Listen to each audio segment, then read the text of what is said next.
আর যে খবর আমরা পাচ্ছি, বিজেপি সাংসদ প্রতাপ সিনহার বয়ান রেকর্ড করতে চায় পুলিশ। সংসদ হামলায় নজরে বিজেপি সাংসদ প্রতাপ সিনহার বয়ান রেকর্ড করতে চায় পুলিশ। প্রসঙ্গত উল্লেখ্য, এই প্রতাপ সিনহার পাস নিয়েই কিন্তু অভিযুক্ত দুজন তারা সংসদে প্রবেশ করতে পেরেছিল। ঠিক কি জানা যাচ্ছে? রাজীব রয়েছে ফোনে, রাজীবের থেকে জানবো। রাজীব, দেখো, সংসদ হামলা ঘটেছিল 13ই ডিসেম্বর এবং আজকে 17ই ডিসেম্বর, কেটে গিয়েছে 4 দিন, আজকে পঞ্চম দিন।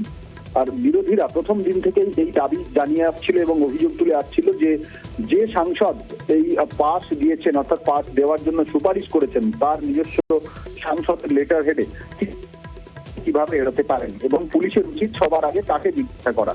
দেরিতে হলেও দিল্লি পুলিশের তরফে যখন অভিযুক্তরা গ্রেপ্তার হয়েছে, তারপরে গিয়ে প্রতাপ সিনহাকে তার বয়ান রেকর্ড করার জন্য, তার কাছ থেকে ঘটনা জানবার জন্য লোকসভার স্পিকার ওম বিড়লাকে চিঠি দিয়েছে দিল্লি পুলিশ এবং তার কাছ থেকে মূলত জানতে চাওয়া হবে তিনি এই অভিযুক্তদের কিভাবে চিনতেন বা আদৌ চিনতেন কিনা, বা এর আগে কতবার তিনি পাস দিয়েছেন, সেই পাস দেওয়ার তারিখ কবে এবং তিনি যাদের পাস দেন তাদের কোনো তথ্য তিনি রাখেন কিনা, তা এই ধরনের তথ্য তিনি মেনটেন করেন কিনা, এগুলি জানতে চাওয়া হবে। এবং এক্ষেত্রে এই পুরো ঘটনার সঙ্গে এই প্রতাপ সিনহার কোনো যোগাযোগ রয়েছে কিনা সেটাও কিন্তু বিচার্য বিষয় এবং দিল্লি পুলিশের তরফে তদন্তের বিষয়।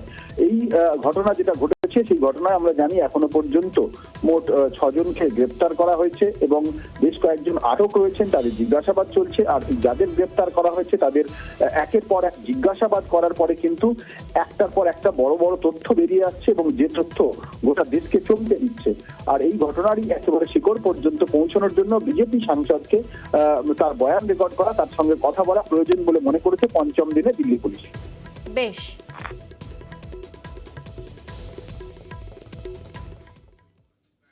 আসছি পরবর্তী খবরে।